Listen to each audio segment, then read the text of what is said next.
ተመልካቾቻችን የሜን 24/7 ምዕራፍ 2 ዘገባዎችን ወደ በቀጥታ ስርጭት ወደ እናንተ ያደረስን ራቢያ ሰይድ እኔም ንጉስ በቃሉ በምልክት ቋንቋ ደግሞ ፍቅር ተከበደ ከመላው ስቱዲዮ አጋሮች ጋር በመሆን አብረናችሁ የምናመሽ ነው የሚሆነው። ወደ አጫጭር ዘገባዎቻችን እናልፋለን። ተወዳጁ የኪነ ጥበብ ባለሙያ ነጻነት ወርቅነህ ከዚህ ዓለም በሞት ተለየ። በቴሌቪዥን ፕሮግራም አቅራቢነት በተዋናይነትና በሌሎች የጥበብ ስራዎች ውስጥ ስመጥርና ተወዳጅ ከሆኑ የጥበብ ሰዎች አንዱ የሆነው ነጻነት ወርቅነህ ባደረበት ህመም ከዚህ ዓለም በሞት ተለይቷል። ለበርካታ ዓመታት በኢቢኤስ ቴሌቪዥን የሚተላለፈው የቤተሰብ ጨዋታ ፕሮግራም አዘጋጅና አቅራቢ የሆነው ነጻነት ወርቅነህ ባለትዳርና የሶስት ልጆች አባት ነበር። ኤሜን ለቤተሰቦቹ፣ ለሙያ ባልደረቦቹ እንዲሁም አድናቂዎቹ መጽናናትን ይመኛል።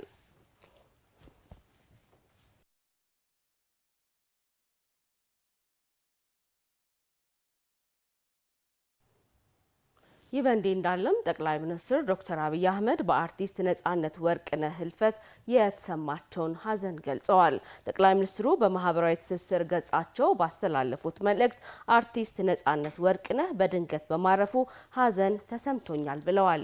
ነጻነት በተለይም በህዳሴ ግድብ በተዘጋጀው የ2016 አዲስ ዓመት የመቀበያ ፕሮግራም የነበረውን አስተዋጽኦ ሁሌም አስታውሰዋለሁ ነው ያሉት። ሁላችንም አዲሱን ዓመት በደስታ እንድንቀበል አድርጎን ነበር በማለት ገልጸው ለቤተሰቦቹና ለአድናቂዎቹ መጽናናትን ተመኝተዋል። በተመሳሳይም ታዋቂው አርቲስት ነጻነት ወርቅነህ ባጋጠመው ድንገተኛ ህመም ከዚህ ዓለም በሞት በመለየቱ ጥልቅ ሀዘን እንደተሰማቸው ከንቲባ አዳነች አቤቤ ገልጸዋል። ለአርቲስት ነጻነት ቤተሰቦች፣ ወዳጆችና አድናቂዎች በሙሉ መጽናናትን እመኛለሁ። ፈጣሪ ነፍሱን በአጸደ ገነት ያኑር ብለዋል ከንቲባ አዳነች አቤቤ።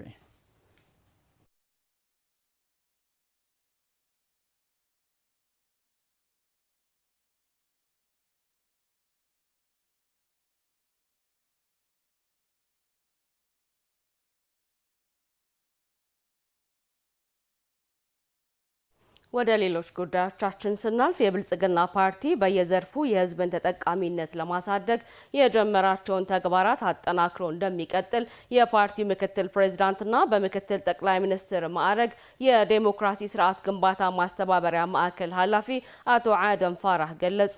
ባለፉት 6 ወራት ክህሎት መር የስራ ዕድል ፈጠራን ተግባራዊ በማድረግ ተስፋ ሰጪ ውጤት መመዝገቡ ተገልጿል። የምርት አቅርቦትን በማሳደግ የግብይት ማዕከላትን በማስፋትና የህብረት ስራ ማህበራትን በመደገፍ የገበያ መረጋጋት እንዲፈጠር በትኩረት እንደሚሰራም አቶ አደም አብራርተዋል። ደረጃውን የጠበቀ ዘመናዊ የግብይት ማዕከል በአንድ ከተማ ግንባታ ስራን ማጠናከር የፓርቲው ቁልፍ ግብ መሆኑም ተጠቁሟል። የተመዘገቡ ስኬቶችን ለማላቅና ተግዳሮቶችን ለመፍታት የአመራሩ ቁርጠኝነት ወሳኝ መሆኑን አቶ አደም አሳስበዋል። በሆሳዕና ከተማ ሲካሄድ የቆየው የፓርቲው የ6 ወራት የስራ አፈጻጸም ግምገማ መድረክ በቀጣይ አቅጣጫዎች ላይ በመስማማት ተጠናቋል ሲል የኢትዮጵያ ዜና አገልግሎት ዘግቧል።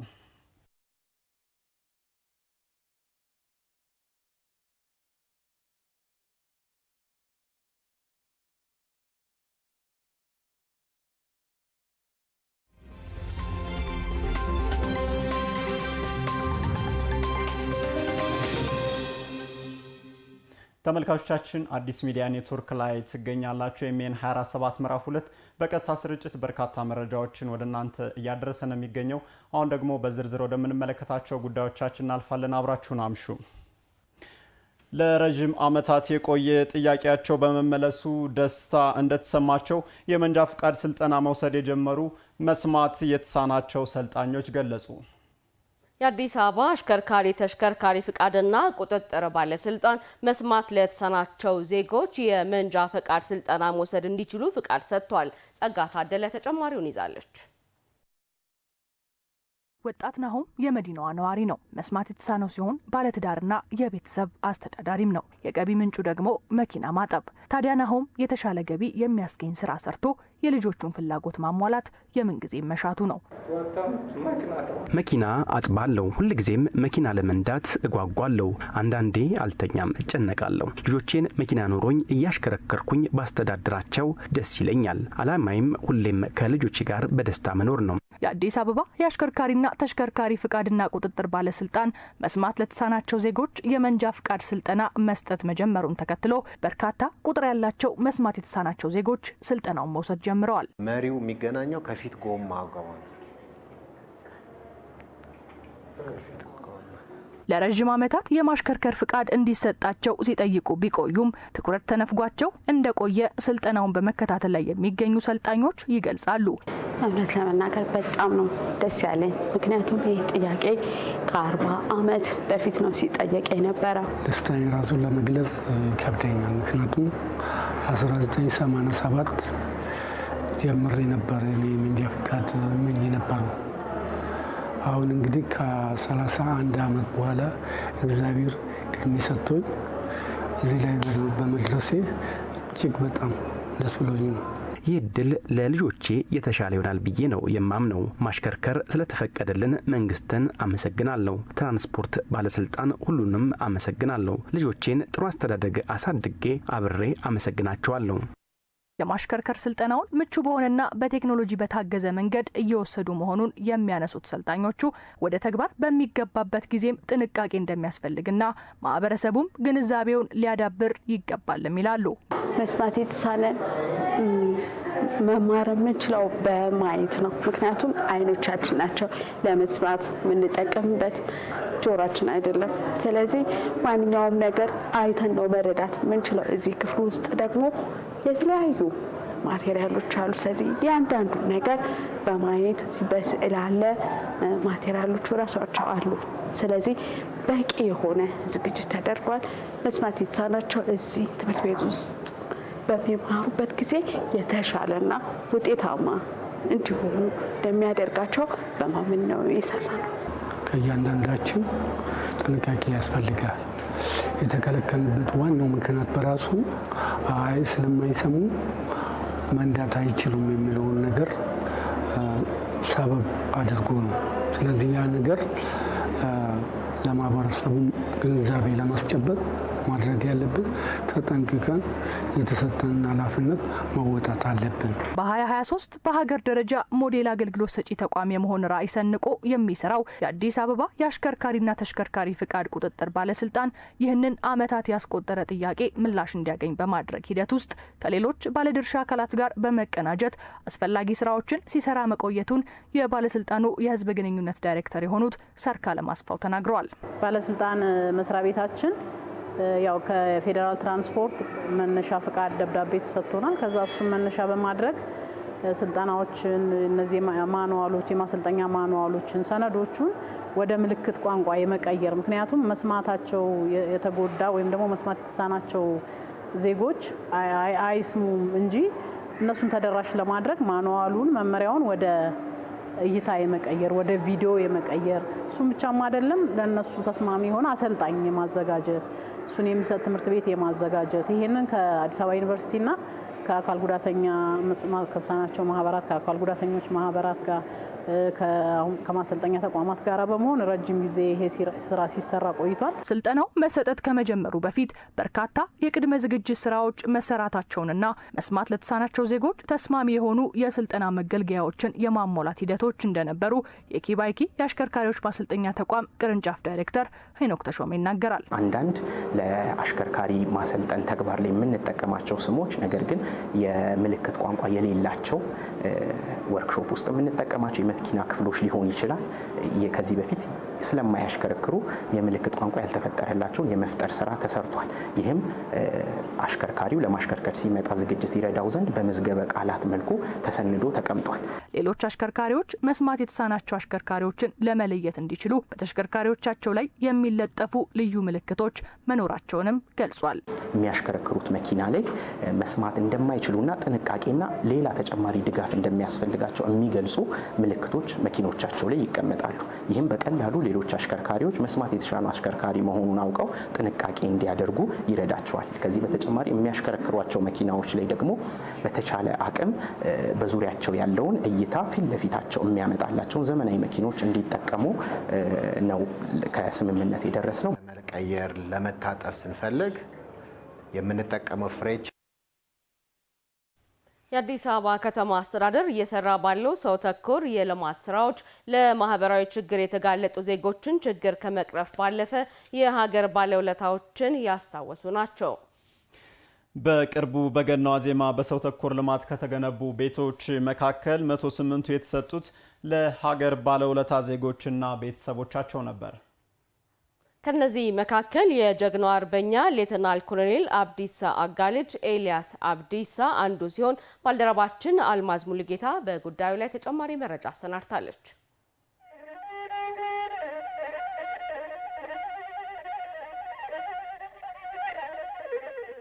የእናት ሀገሩን አንድነትና ነጻነት ለማስከበር ወደር የማይገኝለት ብልሃተኛ ጀግና ሌተናል ኮሎኔል አብዲሳ አጋ ለኢትዮጵያ ነጻነት የታገሉ ታላቅ ጀብዱን የፈጸሙ ስመጥር ጀግና ነው። ለ40 ዓመታት ቂም ቋጥሮ በዘመናዊ መሳሪያ ራሱን አደራጅቶ በአድዋ ላይ የደረሰውን ሽንፈት ለመበቀል ዳግም ኢትዮጵያ የወረረውን ኢጣሊያን ወራሪ ኃይል እረፍት ያሳጡ በተለያዩ ሀገሪቱ አካባቢዎች አርበኞችን በማደራጀት ኢጣሊያን ወራሪን የተፋለሙ ናቸው። ሌተናል ኮሎኔል አብዲሳ አጋ ለወራሪው ኢጣሊያ መንግስት የእግር እሳት የሆነው ሌተናል ኮሎኔል አብዲሳ አጋ በግዞት ተይዘው ወደ ኢጣሊያን ቢወሰዱም ከእስር ቤት አምልጠው በመውጣት በኢጣሊያን በረሃ 4 ዓመት ሙሉ በመዘዋወር የሙሶሊኒ ፋሽስት አስተዳደር እረፍት በመንሳት ከፍተኛ ጀብዱ በመፈጸም ዓለም አቀፍ የጭቆኖች ተሟጋች መሆናቸውን አስመስክረዋል። ታዲያ ይህ የሀገር ዋርካ በጀግንነቱ ልክ ለሀገር በከፈለው መስዋዕትነት መጠን ተገቢ መታሰቢያ ሳይቆምለት ታሪካቸው በቅጡ ሳይዘከር ቆይቷል።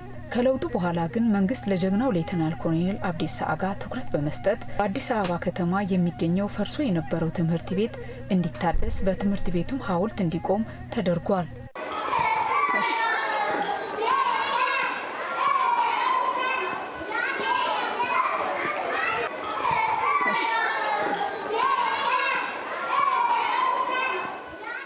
ትምህርት ቤት በቃ አፈር ቀይ አፈር ነው። ምንም በቃ ህፃናቶቹ በጣም ያሳዝናሉ። ስሙን ሁሉ ሊያስቀይሩ ወይም ሊያፈርሱ ነበር የተነሱ። እዚህ ያለው ህዝብ ሁሉ ወጥቶ መብቱ አይፈርስም። እዛ መንግስትም ይህንን ነገር ሰማ። በፍጹም ይሄ አይፈርስም ተባለና ይሄ ሐውልት እንግዲህ በኢትዮጵያውያን ቀራጮች ሐውልት ተሰራ።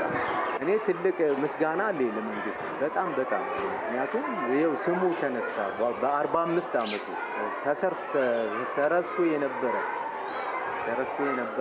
ስሙ እንደገና ሊነሳ ቻለ። እንደ አባታቸው ታሪክ ሁሉ ቤተሰብም ላለፉት ዓመታት ትኩረት ተነፍጎት የቆየ ሲሆን ልጃቸው ኤልያስ አብዲሳ አጋ በጠባብ ቤት ውስጥ 5 ቤተሰብን ይዞ ለረጅም ዓመታት የሰቆቃ ህይወትን ሲገፋ ቆይቷል። የምንኖረው በጣም ትንሽ ቤት ውስጥ ነው። ልጆች 5 ሰው ነው እዚህ ቤት ውስጥ የሚኖረው። የአብዲሳ አጋ ልጅ ማንም እዚህ ቤት ውስጥ ይኖራል ብሎ ማንም የሚያስብም የለም የሚገምትም የለም። ይሄም የሚፈርስ አካባቢ ነው፣ ወንዝ አካባቢ ነው አሁን ያለነው። ከዚህ አጠገባችን ያለው ትልቅ ወንዝ ነው ያለው። ሌላ ምንም ጥያቄ የለንም። እኛ ቤት መኖሪያ ብቻ ማረፊያ እንዲሰጡን ነው የምፈልገው። የአዲስ አበባ ከተማ አስተዳደር እየሰራ ያለው ሰው ተኮር የልማት ስራዎች ማህበራዊ ችግር የተጋለጡ ዜጎችን ችግር ለመቅረፍ ባለፈ የሀገር ባለውለታዎችንም ያስታወሱ ናቸው። በቅርቡ የገና ዋዜማ በሰው ተኮር ልማት ከተገነቡ ቤቶች መካከል 108ቱ የተሰጡት ለሀገር ባለውለታ ዜጎችና ቤተሰቦቻቸው ነው። ከነዚህም መካከል የጀግናው አርበኛ ሌተናል ኮሎኔል አብዲሳ አጋ ልጅ ኤልያስ አብዲሳ አንዱ ናቸው። ስለ ጣሊያን ጦርነት ስለ ጣሊያን ስናነሳ የምናነሳው የአብዲሳ አጋ ልጅ ናቸው። ኤልያስ አብዲሳ አጋ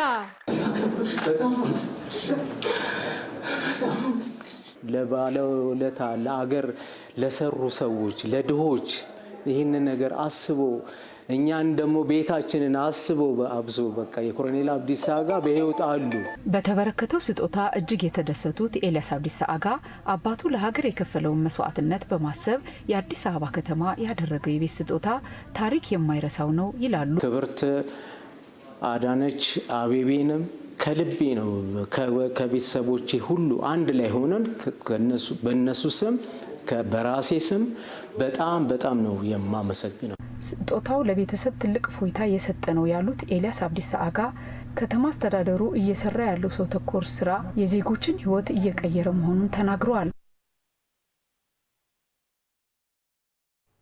ባለፉት 6 ወራት የአምራች ኢንዱስትሪዎች የማምረት አቅምን 69 በመቶ ማድረስ መቻሉን የአዲስ አበባ ከተማ ኢንዱስትሪ ልማት ቢሮ አስታወቀ። ቢሮው የ6 ወራት እቅድ አፈጻጸሙን በገመገመበት ወቅት እንደገለጸው 328 አዳዲስ ኢንዱስትሪዎች ተኪ ምርቶችን ወደ ማምረት ተሸጋግሯል። ፍቃዱ መለሰ ተጨማሪውን ይዟል። የአምራች ኢንዱስትሪዎችን ምርታማነት ለማሳደግ ባለፉት 6 ወራት በተሰራው ስራ አበረታች ውጤቶች መመዝገባቸውን የአዲስ አበባ ከተማ ኢንዱስትሪ ልማት ቢሮ አስታውቋል። ቢሮው የግማሽ ዓመት አፈጻጸሙን በገመገመበት ወቅት እንዳለው አምራቾች የሚያነሷቸውን የመሰረተ ልማት፣ የመስሪያ ቦታና የፋይናንስ ጥያቄዎች ለመመለስ በግማሽ ዓመቱ ትኩረት ተሰጥቶ ተሰርቷል። ለአምራች ኢንዱስትሪዎች የሚቀርቡ የማምረቻ መሳሪያዎች አቅርቦት አንጻር እንዲሁም ደግሞ የማምረቻ ቦታዎችን ከማመቻቸት አንጻር የተሻለ ድጋፍ ነው በዚህ 6 ወር የተሰጠው ማለት ነው። እንዲሁም ደግሞ ያስገኘው የዶላር መጠኑ ከአምና 6 ወር ከነበረው የተሻለ አፈጻጸም ነው የተመዘገበው ማለት ይቻላል። የአምራቾችን ቁጥር በማሳደግ የውጭ ምንዛሬ የሚያስገኙና ተኪ ምርትን የሚያመርቱ ኢንዱስትሪዎች አቅም ከፍ ያለበት 6 ወር ነው ያለው ቢሮ በተደረገው ድጋፍም የማምረት አቅማቸውን ከነበረበት 67 በመቶ ወደ 69 ከፍ ማድረግ ተችሏል። አቅማቸውን ከመጠቀም አኳያ የአምራች ኢንዱስትሪዎች አምና በአመቱ መጨረሻ ላይ ሲለካ 67% የነበረ ነው። አሁን ግን 69% ደርሷል ማለት ነው። ስለዚህ ከሀገራዊ አኳያም እንደ ከተማም ከተያዘው እቅድ አኳያ የአምራች ኢንዱስትሪዎች የምንሰጠው ድጋፍ የተሻለ የሆነ መምጣቱን ይሄ ቁጥር ያሳያል ማለት ነው። ባለፉት 6 ወራት በመዲናዋ 328 አዳዲስ አምራቾች ተኪ ምርትን ወደ ማምረት ባት የውጭ ምንዛሬ ማዳን መቻላቸው የተገለጸ ሲሆን 19 አዳዲስ አምራቾች ደግሞ ከ16000 ቶን በላይ ምርትን ወደ ውጭ በመላክ ከ123 ሚሊዮን ዶላር በላይ ገቢ ማስገኘታቸው ተመላክቷል። ለዚህ ስኬትም በቅንጅት የተሰሩ ስራዎችና የተደረጉ ድጋፎች መሆናቸው ተጠቅሷል። በተለይ ጥራት ያለው ምርት እንዲያመርቱ ከማድረግ አንጻር በድግግሞሽ ስልጠና ከመስጠት ጋር ኢንዱስትሪውን የማብቃት ስራ በመስራታችን አሁን ሸሚዞቻችን ላይ ጅንስ ሱሪዎቻችን ላይ የምናመርታቸው ምርቶች ተወዳዳሪ እንዲሆኑ እና ገበያውን እንዲቆጣጠሩ ከማድረግ አንጻር ትልቅ ስራዎች ተሰርቷል። ህዝቡም ከውጭ የሚገዛቸው ምርቶችና ከሀገር ውስጥ የሚገዛቸው ምርቶች ምን ያህል ጥራት የትኛው ተወዳዳሪ እንደሆነ በማረጋገጥ አሁን አብዛኛው ህዝብ በሚባል ደረጃ ላይ ወደ ሀገር ውስጥ ምርት ፎከስ ያደረገበት ሁኔታ አለ። የቀጣይ 6 ወር አፈጻጸማችንንም እንዴት አድርገን መስራት አለብን በሚለው በተለይ እቅዶቻችንንም ራሱ በመከለስም በእጥፍ ለመስራት ነው እንግዲህ ግብ አድርገን ጀመር ነው። የ6 ወሩ በጣም ጥሩ አፈጻጸም ላይ ነው ያለው። አጠቃላዩን ስናየው ቀሪ ስራዎችንም ደግሞ በቀረችን ጊዜ ላይ በልዩ ትኩረት ደብል አድርገን እንድንሰራ የጋራ አድርገናል። አምራች ኢንዱስትሪዎች ከዚህ በላይ ማምረት እንዲችሉና የሀገር ኢኮኖሚን እንዳሳድጉ ከተማ አስተዳደሩ ከመስሪያ ቦታ ጋር በተያያዘ ለሚያነሱት ጥያቄ ምላሽ ለመስጠትም በቀጣይ ጊዜያት ትኩረት ተደርጎ እንደሚሰራ ቢሮው ገልጿል። የቦታ እጥረት እንደ አዲስ አበባ በብዛት ይገኛል። ይሄንን ችግር ለመፍታት እንግዲህ በግማሽ ዓመቱ 22 የሚደርሱ አምራች ኢንዱስትሪዎች የመሬት ዝግጅት ተጠናቆ ወደ እጃቸው የማስተላለፍ ስራው ሂደት ላይ ነው የሚገኘው። ቀሪዎቹም በብዛት ከ50 በላይ ጥያቄ እየቀረበ ያለ ይሄንን ደግሞ አዘጋጅተን ለሚመለከተው ክፍል እያቀረብን እንገኛለን። ሌሎች ደግሞ በክፍለ ከተማ ደረጃ የሚሰጡ የማምረቻ ቦታዎች በተለይ ሼዶችን ከማስተላለፍ አኳያ ስራዎች የተሰሩ ናቸው ማለት ነው። የአምራቾች ቁጥርም ከነበረበት 3442 ባለፉት 6 ወራት ወደ 3878 ማሳደግ መቻሉንም የቢሮ መረጃ ያሳያል። በግማሽ ዓመቱ የተሻለ አፈጻጸም ላስመዘገቡ ክፍለ ከተሞችና ባለሙያዎችም ቢሮው እውቅና ሰጥቷል። የከተራና ጥምቀት በዓላት ትውፊቱንና ስርዓቱን በጠበቀ መልኩ እንዲከበር ወጣቶች የበኩላቸው ሚና እንዲወጡ የአዲስ አበባ ወጣቶች ማህበር ጥሪ አቀረበ። ማህበሩ ከአዲስ አበባ ወጣቶችና ስፖርት ቢሮ ጋር በመተባበር የጃን ሜዳ ታቦት ማደሪያን የማጽዳት መርሃ ግብር አካሂዷል። ጽዮን ማሞ ተጨማሪ አላት።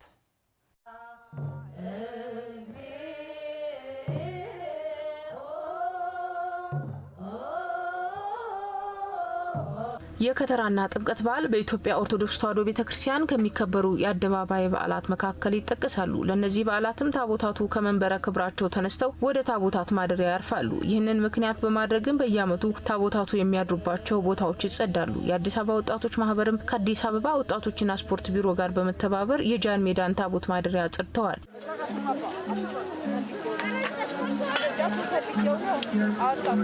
የጥምቀት በዓል በዓለም ቅርስነት የተመዘገበ ሃይማኖታዊ በዓል ስለመሆኑ ያነሱት የጽዳቱ ተሳታፊዎችም ለበዓሉ የተከናወነው የጽዳት መርሃ ግብርም ሀገራዊ አንድነት የሚንጸባረቅበት ነው ብለውታል። ሁላችንም እዚህ መጥተን ስናጸዳ አንድም የቦታውን ማጽዳት ነው፣ አጽርተን መጠበቅ ነው፣ ማደራውን ማጽዳት ነው።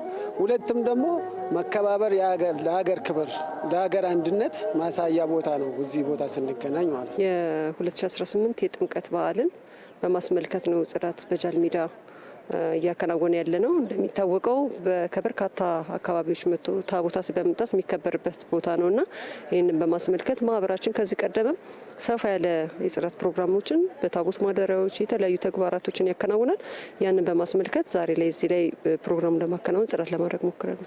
አብሮ ማጽዳቱ አንደኛ አንድነታችን የሚገልጽ ነው። ማለት በዓል ሲመጣ በየዓመቱ ብዙ የተለያዩ በዓሎች ሊኖሩ ይችላሉ። ስለዚህ ኢትዮጵያዊነት ህብረ ብሔራዊ አንድነታችንን የሚገልጽበት የሚያጠናክርበት አጠቃላይ የዓለም ቅርስ የተመዘገበ ለአፍሪካም ብሎም ለዓለም የምናሳይበት ትልቅ ለኢትዮጵያ የቱሪስት መስህብ ስለሆነ ይሄ ባህሉም አንድነት የሚገልጽ ስለሆነ ሁላችንም ከዚህ ባለፈ ለቀጣይ ትውልድ የሚስተላለፍበት ሀገራችን ትልቅ የባህሏን አንድነቷን እኩልነቷን የምታሳይበት ትልቅ ባህል ነው። ወንድማማችነትና እህትማማችነት የኢትዮጵያውያን መገለጫ ስለመሆኑ ያነሱት የአዲስ አበባ ወጣቶችና ስፖርት ቢሮ ምክትል ኃላፊ አቶ ክብረ አለም ደምሴ አብሮነትና አንድነትን በማንጸባረቅ በኩል ወጣቱ ሁነኛ ማሳያ መሆን እንደሚገባውም አንስተዋል። ሙስሊሞች፣ ፕሮቴስታንቶች፣ የተለያየ ሃይማኖት ተከታዮች ከኛ ጋር በጋራ በመሆን የጥምቀት ከተራ በዓልን እያጸዱ ይገኛሉ።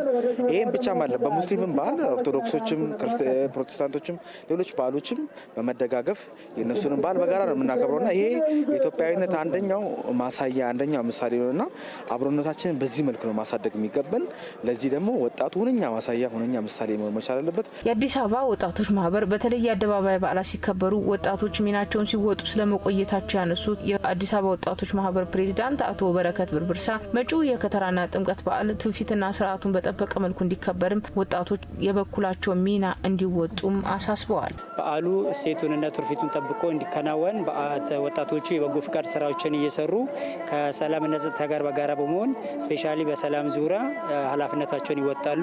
እንዲሁ አደባባዩ በዓላቶች ላይ ሁሉም ሰው ወጥቶ በአደባባይ ስለሚያከብር ዛጋ ለምሳሌ አቅመ ደካሞች ሊኖሩ ይችላሉ። ለነዛ ቅድሚያ እንዲሰጣቸው ህጻናቶች ሊኖሩ ይችላሉ። የሚጠፉ ማቴሪያሎች ሊኖሩ ይችላሉ። መንገድ የሚያውቁ መንገድ ማሳየት የሚጠበቅብን ሰዎች ይኖራሉና ብቻ እዛ አካባቢ ላይ በርካታ የበጎ ፍቃድ ስራ የማድረግ ስራዎችን እየሰሩ ይገኛሉ። አካባቢው ላይ ጽዱ የማድረግና ሃይማኖቱን ትውፊቱን ጠብቆ በዓሉ እንዲከበርና ወደዚህ ለሚመጡ ሰዎች አካባቢው ምቹ ማድረግ ነው። በዓሉ ትውፊትና ስርዓቱን በጠበቀ መልኩ ተከብሮ እንዲጠናቀቅ ሁሉም የድርሻውን መወጣት እንዳለበትም ተመላክቷል። ተመልካቾቻችን ዘገባዎቻችን እንደቀጠሉ ናቸው። እንግዲህ ራቢያ የጥምቀት በዓል እንግዲህ ኢትዮጵያ ከምታወቅባቸው የአደባባይ በዓላት መካከል አንዱና ዋነኛው ነው ማለት እንችላለን። የጥምቀት በዓል ደግሞ በስፋት ከሚከበርባቸው አካባቢዎች መካከል ጎንደር ተጠቃሽ ናት። ባልደረባችን አፈወርቅ ውበቱ ደግሞ ጎንደር ይገኛል። ጎንደር እንግዶቿን እንዴት እየተቀበለች እንደሆነ ቅድመ ዝግጅቱን ያስቃኘናል። በቀጥታ መስመራችን ላይ ይገኛል። ተመልካቾቻችን አፈወርቅ እንደምናመሸ የከተራና የጥምቀት በዓልን ለማክበር ጎንደር ምን አይነት ቅድመ ዝግጅት እያደረገች ትገኛለች? እንግዶቿንስ በምን ሁኔታ ነው እየተቀበለች የምትገኘው? አጠቃላይ ያለው የከተማዋ ድባብስ ምን ይመስላል? አመሰግናለሁ። እንደምናመሻችሁ አድማጮች፣ እንደዚሁም ንጉስና ራቢያ እንዴት አላችሁ? እንደምን ቆያችሁ? እንግዲህ ከአዲስ አበባ በአንድ ሰዓት ፍላይት ተጉዘን ጎንደር ታሪካዊቷ ከተማ ላይ እንገኛለን። ጎንደር በታሪክ ያሸበረቀች የምትታወቅ ከተማ ነች። በተለይ ደግሞ በዚህ ጊዜ በዚህ ወቅት ከኮሪደር ልማትና ከተለያዩ የልማት እንቅስቃሴዎች ጋር ተያይዞ ከተማዋ ልዩ ውበትን የተላበሰች ከተማ ነች። በተለይ ደግሞ ጥምቀት በጎንደር ልዩ ገጽታ ነው። ሁሉም ሰው ጥምቀት ሲመጣ በተለይ በጥር ወር ጎንደርን በብዙ ሁኔታ ያስታውሳታል። ከዚህም ጋር ተያይዞ እንግዲህ ሰሞኑን በጎንደር ከተማ ቅኝት ስናደርግ ቆይተናል። ትላንትና ወዲያ የሀገር ሽማግሌዎች፣ የሃይማኖት አባቶች፣ አርቲስቶች ከተለያዩ የሀገራችን ክፍል መጥተው ወንድማማችነትን፣ ወዳጅነትን በሚያጠናክር መልኩ የተለያዩ የጥበብ ስራዎችን፣ የባህልና የሴት ጉዳዮችን ሲያሳዩ ቆይተዋል። ይህ ጉዳይ እንግዲህ ይህ ይዘት የተከናወነው በኢፌዴሪ የባህልና ስፖርት ሚኒስቴር አዘጋጅነት እንደዚሁም ከአማራ ክልል ባህልና ስፖርት ቢሮ ጋር በመተባበር ነበር። ትላንት የኢትዮጵያ ኪን ቡድን የተለያዩ ጣዕመ ዜማዎችን የመድረክ ላይ ውዝዋዜዎችና እንቅስቃሴዎችንም ሲያሳይ ነበር ያመሻው። እኛም በጉዟችን በተለይ በጠቅላይ ሚኒስትር አብይ አህመድ አመራር ሰጭነት እንደ አዲስ በተፈጠረው የጎንደር ቤተመንግስት የቀድሞ የፋሲል ቤተመንግስት ተገኝተን ነበር። የቤተመንግስቱን እድሳት ላይ ሰው ወይም እኛም እንደታዘብነው እንደተመለከትነው ጎንደር አሁን ላይ ስለመወለዷ እንደ አዲስ ስለመፈጠሯ እድገቷ ከጊዜው ጋር እየሄደ እንደሆነ ማሳያ ነበር።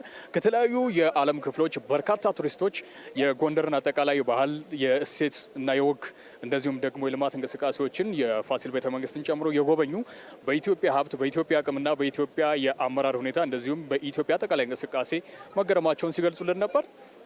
ከኋላም እንደምታዩት ከፊትም በተለያዩ አጋጣሚ ዛሬም እንዳየነው አሁንም እንደምትመለከቱት ጎንደር ለጥምቀት እጅግ ዝግጅቷን አጠናቃለች። የጎንደር የጥምቀት በዓል ምናልባት ከአሁን ጀምሮ በደማቅ ሁኔታ ነው የሚካሄደው። እኛም እስካሁን ስንገነዘብ የነበረው ይህን ነው። አሁን ምሽት ነው እዚያ አካባቢ። ነገር ግን ወጣቶች፣ የተለያዩ የማህበረሰብ ክፍሎች በተለያየ ሙዚቃ ነው የሚገኙት።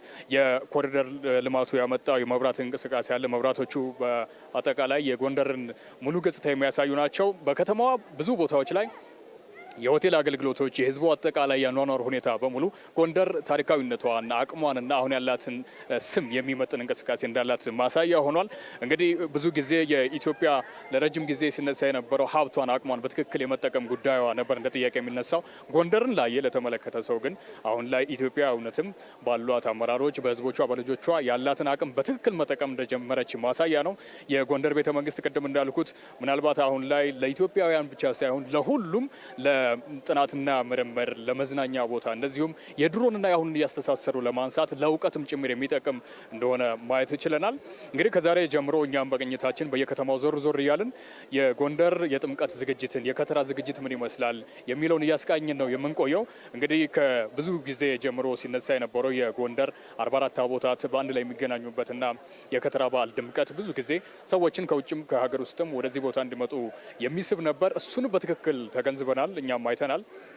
እንግዲህ የኢትዮጵያ የባህልና ስፖርት ሚኒስቴርን በዚህ በኩል የሰራው ሚና ከፍ ያለ ነው። ለእነሱም ከአሁን በፊት ጎንደር የነበራትን ገጽታ አሁን እንደ አዲስ ለማሳየት መቻላቸው የሚነሳ ጉዳይ ይሆናል። ስለዚህ ከዛሬ ጀምሮ በሚኖረን ቆይታ የጎንደርን አጠቃላይ ገጽታ፣ አሁናዊ ሁኔታዎችን፣ የምሽት ድባቦቿን፣ በቀኝም የተሰሩ የልማት እንቅስቃሴዎችን እንደዚሁም ደግሞ በርካታ የቱሪስት ፍሰትም እዚህ ከተማ ላይ ስለሚገኝ ከቱሪስቶችም ጋር እየተገናኘን እያወራን ስለ ከተማዋ ያላቸውን አመለካከት፣ ስለ ኢትዮጵያ አጠቃላይ ገጽታም እያወራን የምንቆይ ይሆናል። ለዛሬ እዚህ ጎንደር አካባቢ ቆይተን ያስቃኘናችሁ አጠቃላይ መረጃ ይህን ይመስላል። አመሰግናለሁ። መልካም ምሽት ነው እመኛለሁ። አፈወርቅ ላደረስከን መረጃ ከጎንደር እጅግ አድርገን እናመሰግናለን። መልካም ምሽት ይሁንልህ። ተመልካቾቻችን አዲስ ሚዲያ ኔትወርክ ላይ ትገኛላችሁ። የተለያዩ መረጃዎችን እያደረስን ነው የምናመሻው። አብረን ወደ ሌሎች ጉዳዮች እናርፋለን። የሃይማኖት ተቋማት የሰላም ምንጭና ባለቤት ናቸው ሲሉ የአዲስ አበባ ከተማ ሰላምና ጸጥታ አስተዳደር ቢሮ ኃላፊ ወይዘሮ ሊዲያ ግርማ ተናገሩ። ቢሮው ከፖሊስ ኮሚሽን፣ ከአዲስ አበባ ሃይማኖት ተቋማት ጉባኤና ከአዲስ አበባ ሀገረ ስብከት ጋር በጥምቀት በዓል አከባበር ዙሪያ የውይይት መድረክ አካሂዷል። ታምሩ ደምሴ ተከታትሎታል።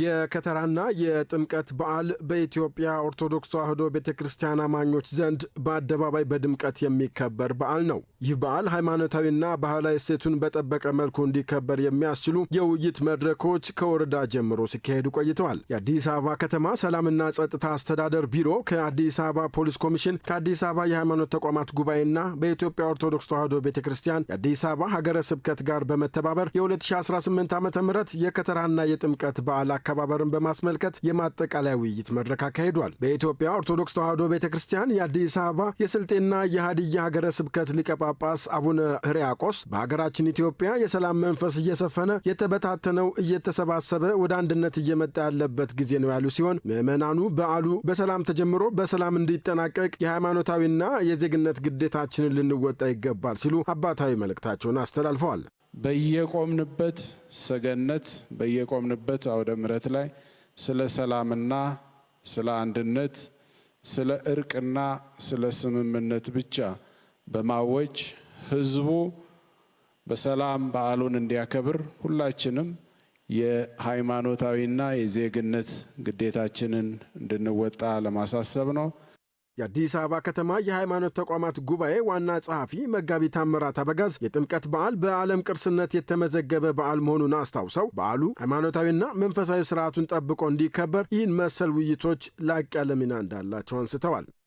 የጥምቀት በዓል ኢትዮጵያን በዓለም የሚያስተዋውቅ ኢኮኖሚን የሚያነሳሳ እና ዘላቂ ቱሪዝምን ልማትን የሚደግፍ ታላቅ በዓል ሲሆን በመንግስት በሃይማኖትና ተቋማትና በህዝብ መካከል መተባበርን መቀራረብን የሚፈጥር ለማህበራዊ አንድነት ለሰላም እንዲሁም ሀገራዊ ገጽታን የሚገነባ ታላቅ በዓል ነው።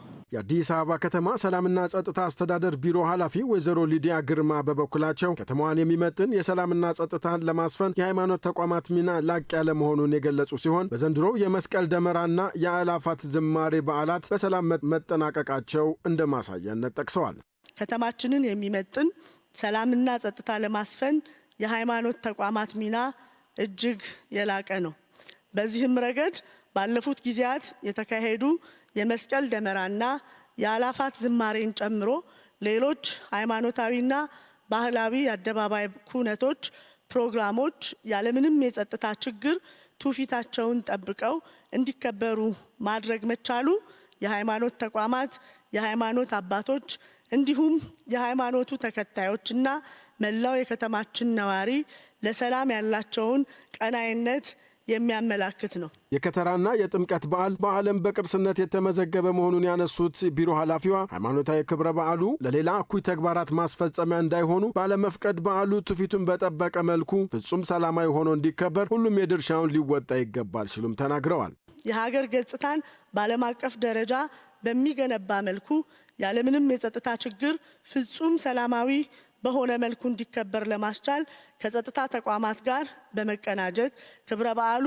የፖለቲካ ፍላጎት ማስፈጸሚያ ለማድረግ የጸጥታ ችግር ለመፍጠር የሚሞክሩ አካላትንም በጋራ በመከላከል የሃይማኖት አባቶች እና ሃይማኖታዊ አደረጃጀቶች እንዲሁም አጠቃላይ የበዓሉ አስተባባሪዎች ድርብርብ ኃላፊነታችሁን እንድትወጡ የውይይቱም ተሳታፊዎች በዓሉ የሰላም፣ የአንድነት፣ የፍቅር መሆኑን አንስተው በዓሉ ሃይማኖታዊ መንፈሱን በጠበቀ መልኩ በድምቀት ለማክበር ከሚመለከታቸው አካላት ጋር በቅንጅት እየሰሩ እንደሚገኙ ማስተያየት ሰጥተዋል። እጅግ ሰላማዊ የሆነ ስርዓት ያለው ከአለባበስም ጋር ጥያቄ የማይነሳበት ጥሩ የሆነ በዓል እንደምናከብር ተስፋ እናደርጋለን። ለበዓሉም ይህንን የሚያሳልጡ ከወጣቶች ልምድ ያላቸው የሰከነ ማንነት ያላቸው ወደ 700 ወጣቶችን መልምለናል። የአዲስ አበባ ሳይንስና ቴክኖሎጂ ዩኒቨርሲቲ በኒውክሌር ኃይል ላይ ለሀገር ጉልህ አስተዋጽኦ የሚያበረክቱ ባለሙያዎችን ለማፍራት በልዩ ትኩረት እየሰራ መሆኑን አስታወቀ። የዩኒቨርሲቲ የኒውክሌር ኃይል ጥናትና ምርምር ማዕከል ከሀገር አልፎ በአፍሪካ ደረጃ የልቀት ማዕከል ለመሆን ራዕዩን ሰንቀዋል። ባልደረባችን ተመስገን ይመር ከዘርፉ ምሁራንና ተማሪዎች ጋር ቆይታ አድርጓል። እንደሚከተለው ይቀርባል። ከዘመኑት ጋር ለመዘመን ከያለኑ ጋርም ለመሰለፍ በሚደረግ ጥረት ውስጥ ኢትዮጵያ ከኋላ ቀሪ ላለመሆን በበርካታ ዘርፎች ካለም እኩልም ለመሰለፍ እየሰራች ትገኛለች። የሺህ ዓመታት የኢትዮጵያውያን ቁጭት የነበረው ታላቁ የኢትዮጵያ ህዳሴ ግድብ በኩባ ሰማይ ስር ሲከትም ለኢትዮጵያውያኑ በጠቅላይ ሚኒስትር ዶክተር አብይ አህመድ በኩል ሌላ ብስራት ተነግሯቸዋል። ሰላማዊ የኒውክሌር ኢነርጂን ኦን ማድረግ ኢትዮጵያ የህዳሴን ግድብ የሚተካከል ለሰላማዊ ዓላማ ብቻ የሚውል የኒውክሌር ፕላንት በቅርቡ ስራ ትጀምራለች። ኢትዮጵያ የኒውክሌር ኢነርጂ ኮሚሽንን አቋቁማ ወደ ስራ ገብታለች። Ethiopia's decision to pursue nuclear technology ኢትዮጵያ የሰላማዊ የኒውክሌር ቴክኖሎጂን የማድረግ ውጥን ለማድረግ ከመፈለግ የሚመነጭ ነው። የኃይል አቅርቦትን ማሳደግ፣ ኢኮኖሚን ማላቅ፣ እነዚህን ጉዳዮችም አስተማማኝና ዘላቂ ለማድረግ ነው። ኒውክሌር ኢነርጂን የሚዘውር ትውልድ ደግሞ በአዲስ አበባ ሳይንስና ቴክኖሎጂ ዩኒቨርሲቲ እየተቀረጸ ይገኛል። ይህ ተቋምን ከሰው ጋር የማስተሳሰር ስራ በዚህ ተቋም ውስጥ አጠቃላይ ሂደትና ስራዎች ምን ይመስላሉ? አዲስ ሚዲያ ኔትወርክ ወደ እናንተ ያስመለክታችኋል። ረጅም ሀሳብና ሰፊ ትልም ኢትዮጵያ ካደጉት ሀገራት ተርታ ለመሰለፍ በርካታ ጉዳዮች ላይ በአንክሮ እየሰራች ትገኛለች። የኒውክሌር ተቋም ሲገነባ ታዲያ ኒኩለርን የሚዘውሩና በዚህ ዘርፍ ላይ የበቁ ዜጎችን ማፍራት ይጠበቃል። የአዲስ አበባ ሳይንስና ቴክኖሎጂ ዩኒቨርሲቲ ደግሞ የኒኩለር ማብለያ የልቀት ማዕከልን እውን አድርጎ በሙያው ላይ የበቁ ለሀገር እንደዚሁ ስራን የሚያበረክቱ ምሁራንን እያፈራ ይገኛል። ሰላም አሉ፣ እንደምን አሉ? እናንተ ዩኒቨርሲቲ ላይ በርካታ ተግባራት ይከወናሉ። የኒኩለር ጉዳይ ደግሞ እንደዚሁ ሀገር አሁን ላይ እየሰነቀችበት የምትሰራበት አበይት ጉዳይ ሆኗልና ምናልባት ይህን ዘርፍ ላይ ደግሞ እዚህ ተማሪዎችን ታሰለጥናላችሁ። ማዕከል ተከፍቶለት በራሱ ዘርፍ ላይ የበቃ ትውልድ ለመፍጠር እንደዚሁ ይሰራልና እንደው መጀመሪያ ላይ መጠየቅ የምፈልገው ኢትዮጵያ በዚህ ዘርፍ ላይ እንደምትራመድ እንዴት ተነበያችሁ? ሀገሪቱ የያዘችው አሁን በኒውክሌር አቅጣጫ ጠቀሜታውን ስለምናውቅ ለእኛ በጣም ትልቅ ነው። እንደ ተቋም ደግሞ ለዚህ ጉልህ አስተዋጽኦ ለማድረግ ዝግጁ ነው። ምን ያክል ባለሙያዎች ነው ስልጠና እየሰጣችሁ ያላችሁት? በተለይ ደግሞ ሲጠናቀቅስ ምን ያክል ዜጎችን ብቁ ያደርጋል? በኒውክሌር ዘርፍ ላይ የመጀመሪያ 5 ተማሪዎችን ተቀብለናል። ከዛ ሁለተኛ ባች አሁን ደግሞ 6 ተማሪዎችን ተቀብለናል። ሀሳባችን ግን ምንድነው? የመጀመሪያው ኒውክሌር ቴክኖሎጂን መጠቀም ካለብን ያንን ስንጠቀም የኛ የራሳችን የሰው ኃይል ያስፈልጋል። ለኒኩለር ማብለያ ምርምርና ልቀት ማዕከሉ ውጤታማነትና ለሀገር ራዕይ ስኬታማነት በማዕከሉ ውስጥ ሌሎች የአገሪቱ የከፍተኛ ትምህርት ተቋማት በህብረት ሊሰሩ እንደሚገባም በአዲስ አበባ ሳይንስና ቴክኖሎጂ ዩኒቨርሲቲ የምርምርና የልቀት ማዕከላት ኃላፊ የሆኑት ዶክተር ጌታቸው አዳሙ ተናግረዋል። ሌሎች ዩኒቨርሲቲዎች ውስጥ ያሉ በዚህ መስክ የተማሩ ሰዎች ካሉ መጥተው እንዲያስተምሩ እንፈልጋለን። እዚህ ያለን ላቦራቶሪ ካለ እዚህ እንዲጠቀሙ እንፈልጋለን። በህብረት ነው ይሄ ነገር መሄድ ያለው። የኒኩለር ማብለያ የምርምርና ልቀት ማዕከሉ ከኢትዮጵያ ባሻገር በአፍሪካ የኒኩለር ኢነርጂ ዘርፍ የምሁራን መፈልፈያ የምርምሮች ሁሉ መዳረሻ እንደሆነ እየተሰራ ስለመሆኑም ዶክተር ጌታቸው ተናግረዋል። በእኛ ሀገር ስታንዳርድ እንደዚህ አይነት ላብ ለመጀመሪያ ጊዜ የተሰራ ነው። የምናስበው ከኮሚሽኑም ጋር ከአፍሪካ ኮሚሽኑም ጋር ኒውክሌር ኮሚሽን ጋር የተነጋገር ነው። ይሄ ሪጂናል መማሪያ ይሆናል። ከኢትዮጵያም አልፎ ተርፎ ለኢትዮጵያ ዙሪያ ላሉ ሀገሮች ይሆናል ብለን የምናስበው። ከጀርባዬ የምታዩት ህንጻ ብቻ አይደለም። እዚህ ውስጥ የሀገርን ቀጣይ ራዕይ በተለይ ደግሞ በሰላማዊ ኒውክሌር ዘርፍ ላይ ያላትን ስኬት የሚዘውሩ ትውልዶች የሚፈጠሩበት ስፍራ ነው። ኒውክሌር ኃይል ማመንጫው መገንባት መጀመሩን ወይም ደግሞ ፕሮሰስ መጀመሩ ለኛ ያው የመጀመሪያዎቹ ነው የምንሆነው። ኢትዮጵያ ውስጥ ተመረን የኢትዮጵያን የራሷ የሆነውን የኒውክሌር ኃይል ለማስተዳደር ወይም ደግሞ ለመስራት ስለዚህ በጣም አሪፍ ጠቀሜታ አለው ብዬ አስባለሁ። እንደ አብዛኞቹ ቴክኖሎጂዎች ኒውክሌር ቴክኖሎጂም በእርግጥ ሀገር ውስጥ ኢምፕሊመንት መደረግ ያለበት በመንግስት በኩል አቅጣጫ ተወስዶ ሲፈጸምም ትክክለኛነቱ ምንም የማያዳግም እርምጃ እንደሆነ አምናለሁ። ተማሪዎችም እንዲህ አሉ። በዚህ ዘርፍ ላይ ተመርቀን ራሳችንን መጥቀም ከዚህ በተጨማሪ ሀገርን ማገልገል እንፈልጋለን አሉ። መንግስት ኮሚሽን አቋቁሟል። ሰው በዛ ኮሚሽን ውስጥ ገብተን የአቅማችንን አቅም በፈቀደ ልክ ለሀገር ማበርከት እንወዳለን። ፍላጎቴም ያ ነው። የተፈጠረውን አጋጣሚ በመጠቀም ትምህርቱ ላይ አሪፍ የሆነ አስተዋጽኦ በማድረግ እንዲሁም የተለያዩ ምርምሮች ላይ በመሳተፍ ለሀገራችን ያው ጥሩ የሆነ አስተዋጽኦ አደርጋለሁ ብዬ አስባለሁ።